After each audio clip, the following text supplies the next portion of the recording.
So in this segment, we're going to be talking about Boris Johnson's joke of an apology over being fined for breaking the lockdown rules.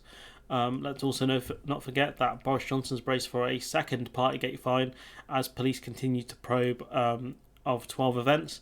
I do wonder why they didn't do this all at once and kind of doing it like a more of a drip thing. Is it because there's ongoing investigations, or is Dominic Cummings leading the investigation? I don't know, but I watched this and I just kind of cringed at it. This is the longer video, so yeah, nothing. As people point out in the comments, nothing says "I'm sorry" like reading directly from a script so heartfelt. So let's watch the video and we'll cringe together.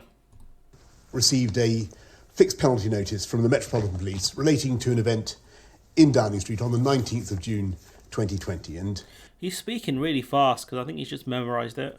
Let me say immediately that I've paid the fine and I once again offer a full apology. And in a spirit of openness and humility, I want to be completely clear about what happened on that date. My day. I do wonder if he is actually telling the truth about why he was fined. Began shortly after 7 a.m. and I chaired 8 meetings in Number 10, including the Cabinet Committee deciding COVID strategy. I visited a school in Hemel Hempstead, which took me out of Downing Street for over 4 hours. And amongst all these engagements, on a day that happened to be my birthday, there was a brief gathering in the Cabinet room shortly after 2 p.m, lasting for less than 10 minutes, during which people I work with kindly passed on their good wishes. And I have to say... And, the thing is, they could have done that over Zoom, which was what we were expected to do. It wasn't work-related. You had a gathering for non-work-related purposes, which goes against the rules.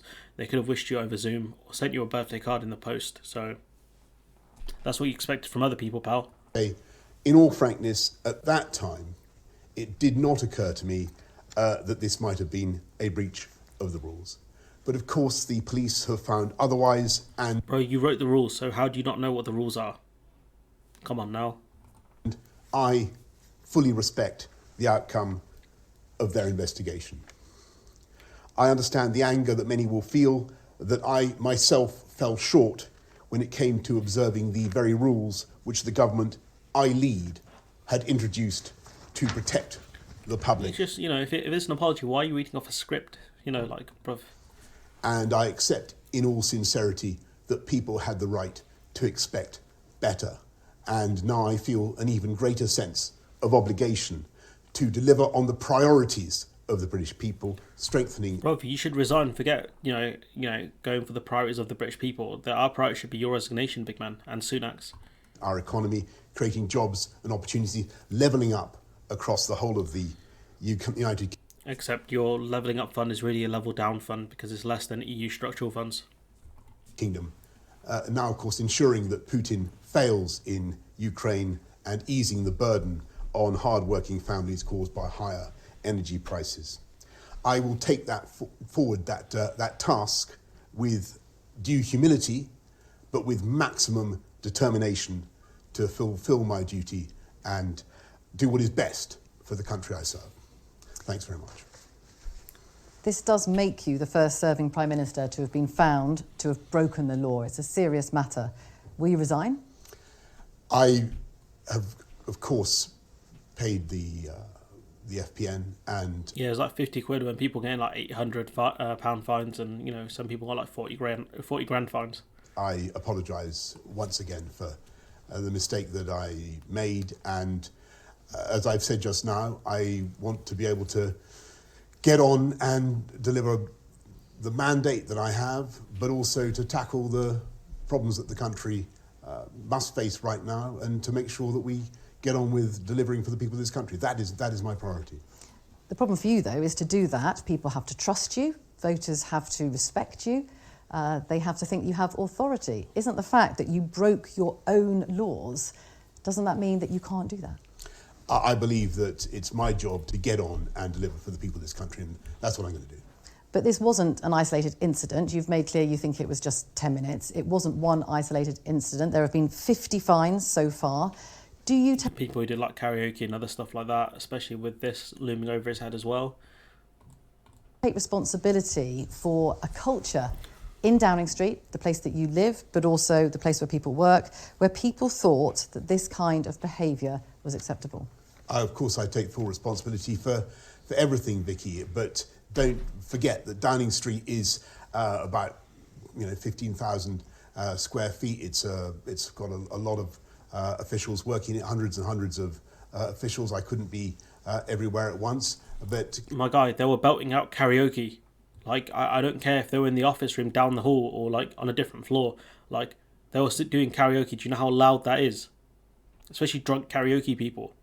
clearly once it became obvious what had been happening, the types of behaviour that unfortunately, sadly, we'd seen, we've taken steps to change things. And Downing Street has been radically transformed. It's a very different organisation, and we're focusing 100% on delivering our agenda. But you did repeatedly say that all the guidelines were followed in Downing Street.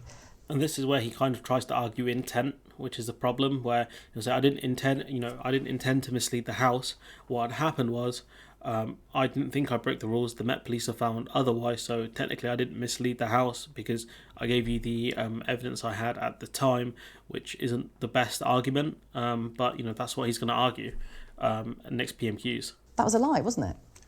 When I said that, I spoke in completely good faith because, as I've said to you just now, at the time that I was standing up for 9 minutes in the cabinet room where I work every day, it didn't occur to me that I was. But you didn't understand your own rules, and everyone else had to follow them. It didn't occur to me that, as I say, that I was in breach of the rules. I now humbly accept that I was. Yeah, she said you didn't know what the rules were, and he didn't, because that's why he broke them. That's what he's arguing. It's incompetency. It's a misunderstanding.